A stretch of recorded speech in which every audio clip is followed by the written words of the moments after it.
Object-oriented approach. Object-oriented approach includes objects, classes, inheritance, and communication between objects.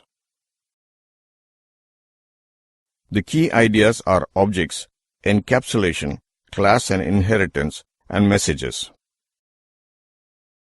The object encapsulation data, operations, other objects, constants, and other related information. Class attributes can be reused. Encapsulation means that all of this information is packaged under one name. It can be reused as one program component. Examples for inheritance.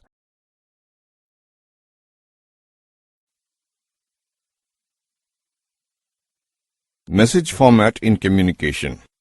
Message, destination, operation, parameters. Objects communicate by sending messages to each other. Conclusion. In this chapter, we have covered the following in detail.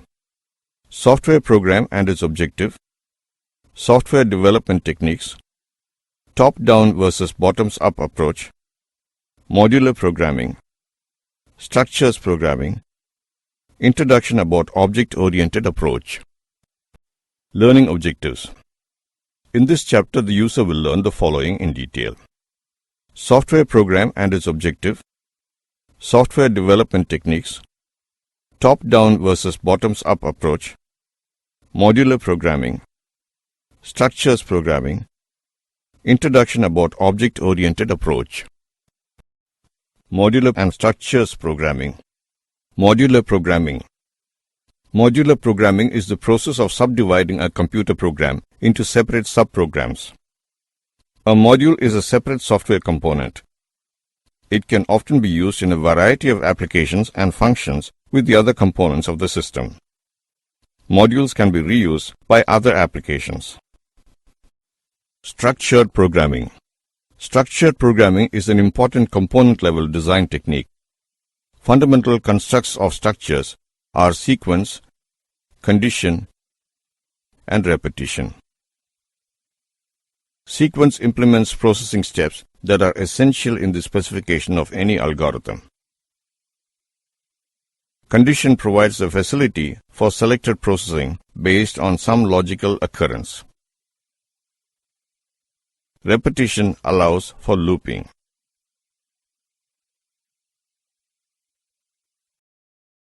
Software development techniques. Software development strategies are called as a process model or a software engineering paradigm. Process models for software development. Linear sequential model, prototyping model, rapid application development model, evolutionary software process models, component-based development, the formal methods model, fourth generation technique. Linear sequential model, the classic lifecycle model, or the waterfall model. It suggests a systematic sequential approach to software development. It begins at the system level and progresses through analysis, design, coding, testing, and support. Software requirement analysis. The requirements gathering process is intensified and focused on software to understand the nature of the programs to be built. Design. Software design is actually a multi-step process that focuses on 4 distinct attributes of a program: data structure, software architecture, interface representations, and procedural, algorithmic detail. Code generation. The design must be translated into a machine-readable form. The code generation step performs this task. Testing. It focuses on the logical internals of the software. It uncovers errors and ensures that defined input will produce actual results. Support maintenance. Software must be adapted to its external environment or customer requires enhancements. It reapplies each of the preceding phases to an existing program. Advantages of waterfall model. Easy to understand, easy to use. Milestones are well understood. Sets requirement stability. Works well when quality is more important than cost or schedule. Drawbacks of waterfall model. Real projects rarely follow the sequential flow. Changes can cause confusion as the project team proceeds. It is often difficult for the customer to state all requirements explicitly. A major blunder, if undetected until the working program is reviewed, can be disastrous. Linear nature of this process leads to blocking states. Some members must wait for other members of the team to complete dependent tasks. The prototyping model. When do we need the prototype model? When the customer defines a set of general objectives for software but does not identify detailed input, processing, or output requirements. When the developer may be unsure of the efficiency of an algorithm, adaptability of an operating system, etc. The prototyping paradigm begins with requirements gathering. Developer and customer meet and define the overall objectives for the software. When the requirements are known, the quick design is created. The quick design focuses on a representation of those aspects of the software that will be visible to the user. The quick design leads to construction of a prototype. Assessment or user evaluation. The proposed system is presented to the user for consideration as part of the development process. Prototype refinement. Once the user evaluates the prototype, it is refined according to the requirements. When the user is satisfied with the developed prototype, a final system is developed based on the final prototype. Engineer product. The final system is thoroughly evaluated and tested, followed by routine maintenance on a continuing basis to prevent large-scale failures and to minimize downtime. Advantages of prototype model.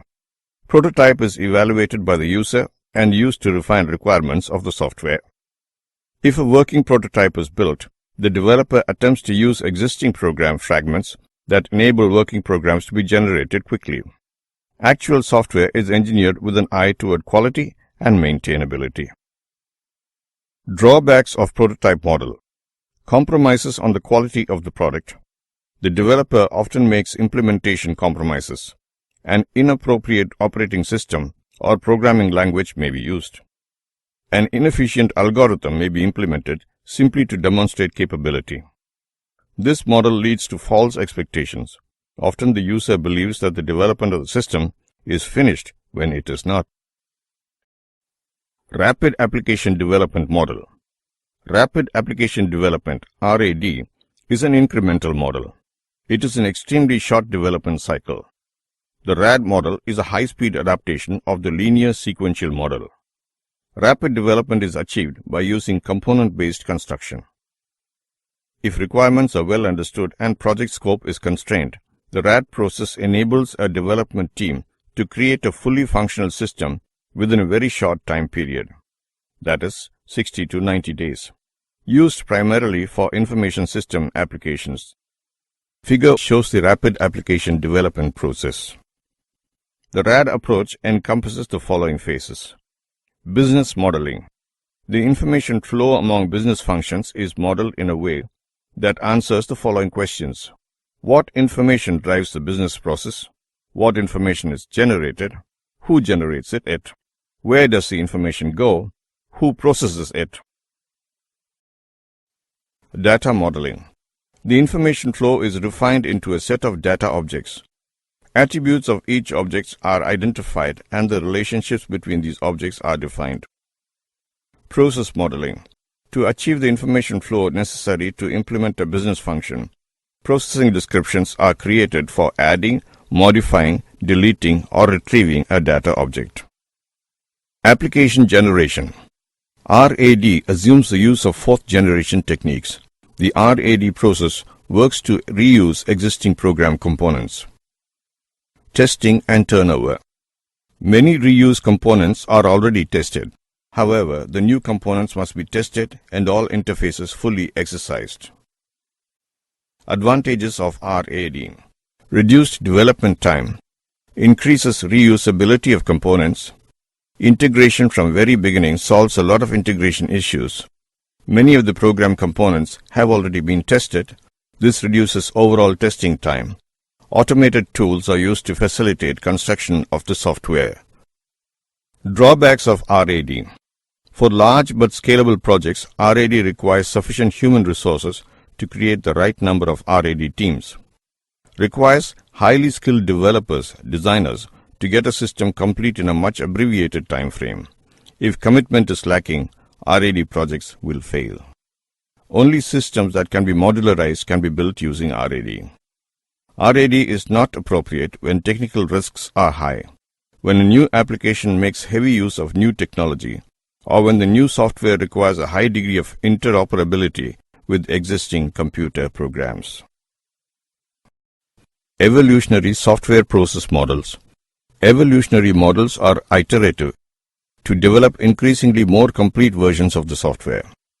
Incremental model, spiral model, win-win spiral model, concurrent development model. Incremental model. It combines elements of the linear sequential model applied repetitively with the iterative philosophy of prototyping. It applies linear sequences. Each linear sequence produces a deliverable increment of the software.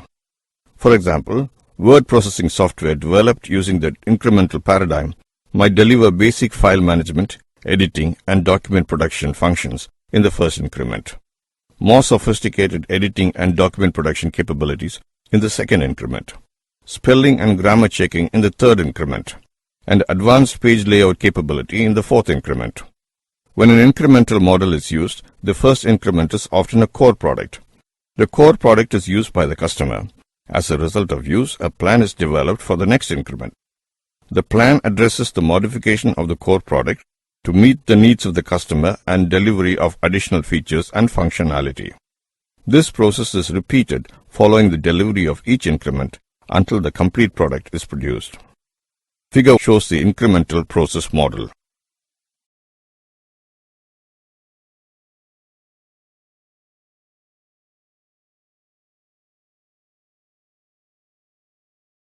Advantages of incremental model. Parallel development can be planned. Progress can be measured. Less costly to change the scope or requirements. Testing and debugging during smaller iteration is easy. Drawbacks of incremental model. More resources may be required.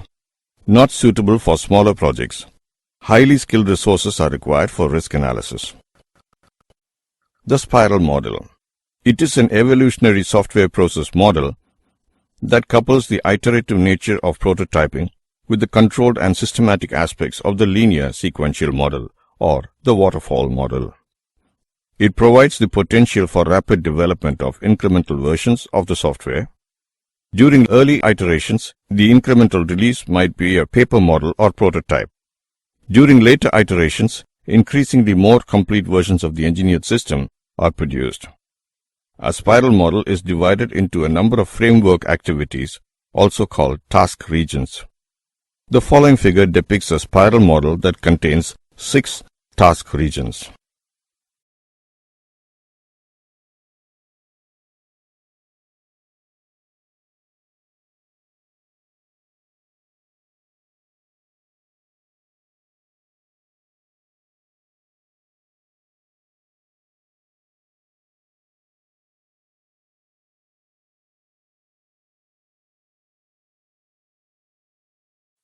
Six task regions of spiral model.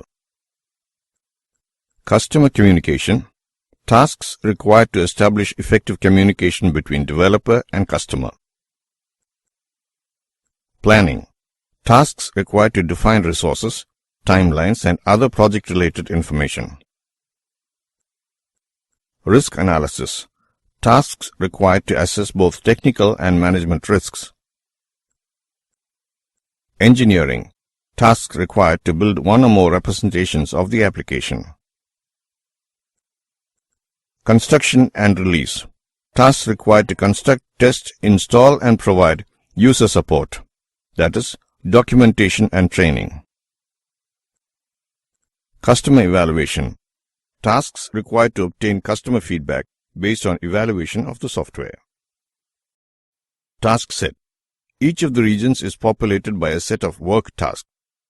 While the evolutionary process begins, the software engineering team moves around the spiral in a clockwise direction, beginning at the center. The first circuit might result in the development of a product specification. Subsequent passes around the spiral might be used to develop a prototype and then progressively more sophisticated versions of the software. Each pass through the planning region results in adjustments to the project plan. Cost and schedule are based on feedback derived from customer evaluation. The project manager adjusts the planned number of iterations required to complete the software. Advantages of spiral model. The spiral model is a realistic approach to the development of large-scale systems and software. The developer and customer better understand and react to risks at each evolutionary level. The spiral model uses prototyping as a risk reduction mechanism. Drawbacks of spiral model. It may be difficult to convince customers, particularly in contract situations, that the evolutionary approach is controllable. It demands considerable risk assessment expertise and depends on this expertise for success.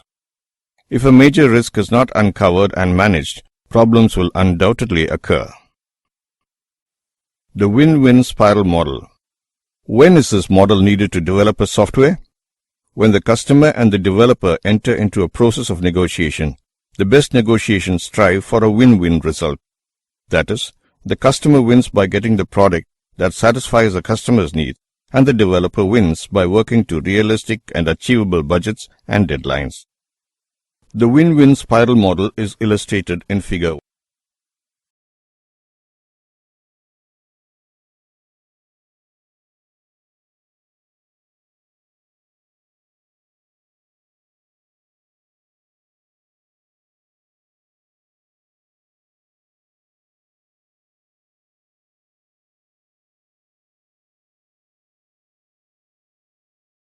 It defines a set of negotiation activities. The following activities are defined: identification of the system or subsystem's key stakeholders, determination of the stakeholders' win conditions, negotiation of the stakeholders' win conditions to reconcile them into a set of win-win conditions for all concerned, including the software project team. This model introduces 3 process milestones called anchor points that help to establish the completion of one cycle around the spiral and provide decision milestones before the software project proceeds. Anchor points represent 3 different views of progress as the project traverses the spiral. The first anchor point, Life Cycle Objectives (LCO), defines a set of objectives for each major software engineering activity. For example, as part of LCO, a set of objectives establishes the definition of top-level product requirements. The second anchor point, Life Cycle Architecture (LCA), establishes objectives that must be met as the system and software architecture is defined. For example, as part of LCA, the software project team must demonstrate that it has evaluated the applicability of off-the-shelf and reusable software components and considered their impact on architectural decisions. Third anchor point is Initial Operational Capability (IOC), and it represents a set of objectives associated with the preparation of the software for installation or distribution, site preparation prior to installation, and assistance required by all parties that will use or support the software. The concurrent development model, concurrent engineering. The concurrent process model can be represented schematically as a series of major technical activities, tasks, and their associated states. For example, the engineering activity defined for the spiral model is accomplished by invoking the following tasks: prototyping and/or analysis modeling, requirement specification, and design. The following figure provides a schematic representation of one activity with the concurrent process model.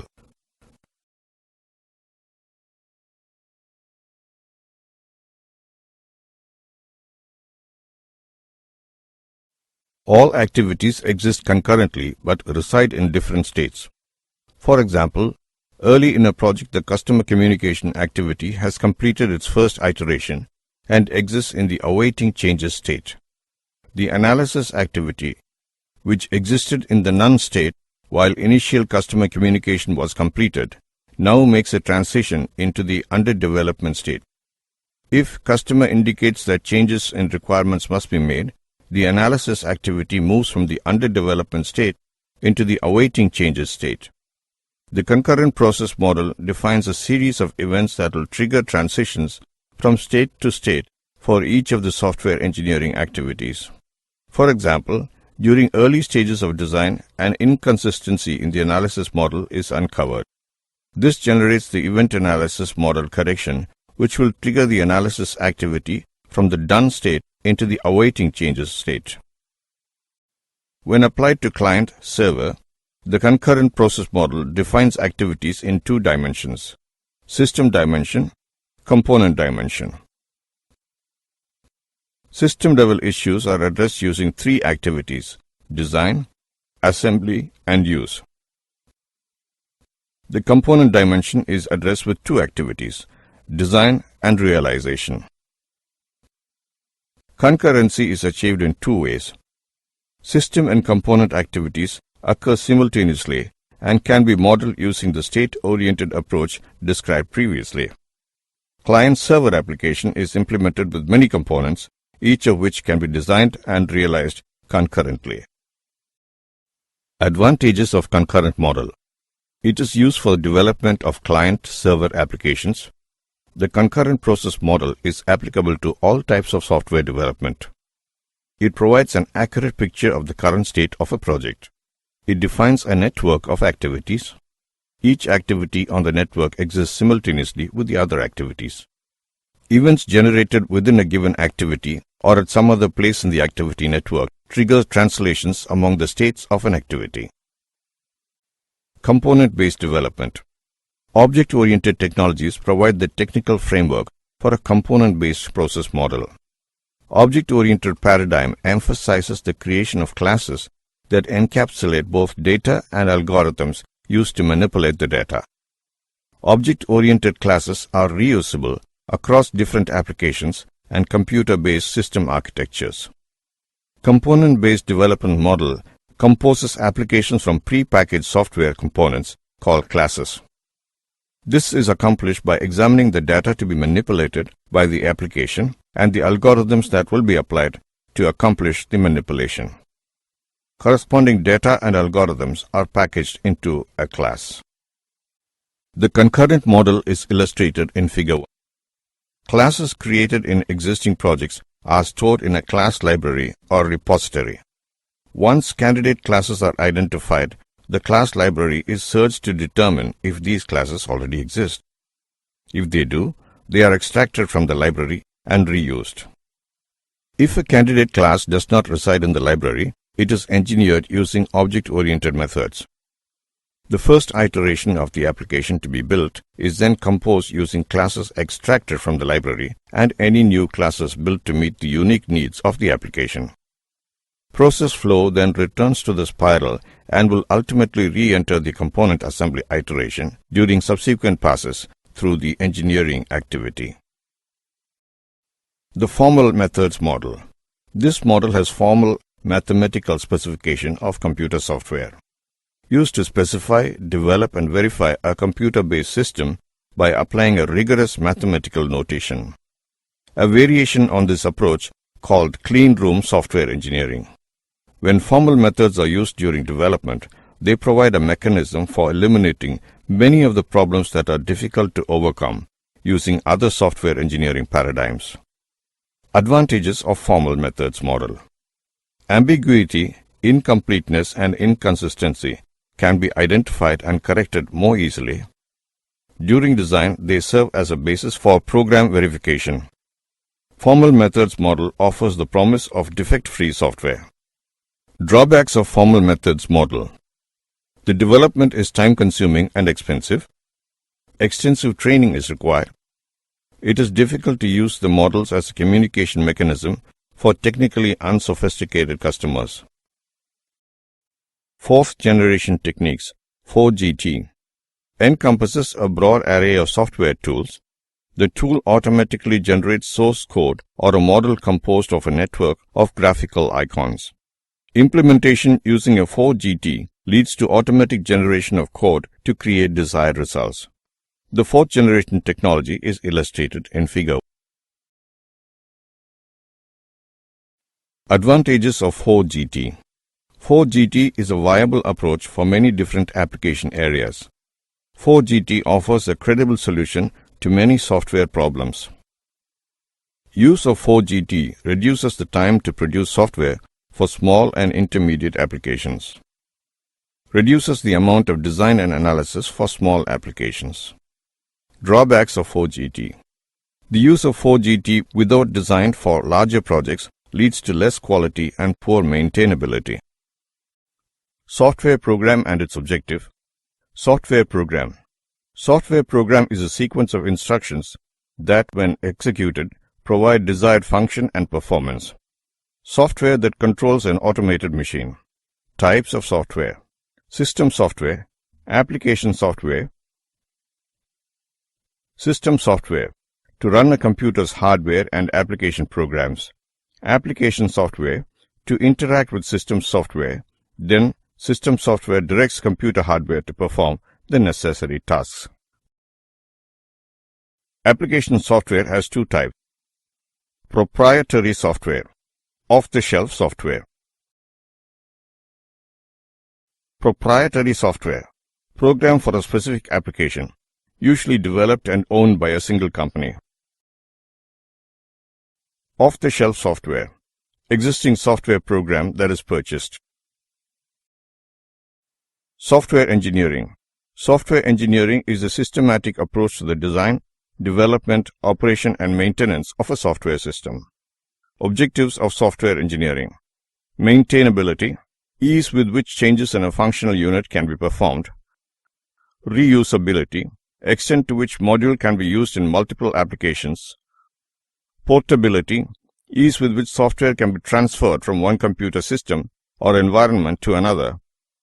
Reliability, attribute of software quality, the extent to which a program can be expected to perform its intended function over an arbitrary time period. Adaptability, ease with which software allows differing system constraints and user needs to be satisfied by making changes to the software. Top-down versus bottom-up approach. Top-down approach. First, start with a clear statement of the problem or concept. Next, break it down into several parts. If any of those parts can be further broken down, then the process continues. The final design showing the overall structure of separate units that form a single complex entity. Top-down design leads to modular development, that is, the process of developing software modules individually, then combining the modules to form a solution to an overall problem. Bottom-up approach. The bottom-up design model starts with most specific and basic components. It proceeds with composing higher level of components by using basic or lower level components. It keeps creating higher level components until the desired system is not evolved as one single component. With each higher level, the amount of abstraction is increased. Bottom-up strategy is more suitable when a system needs to be created from some existing system where the basic primitives can be used in the newer system.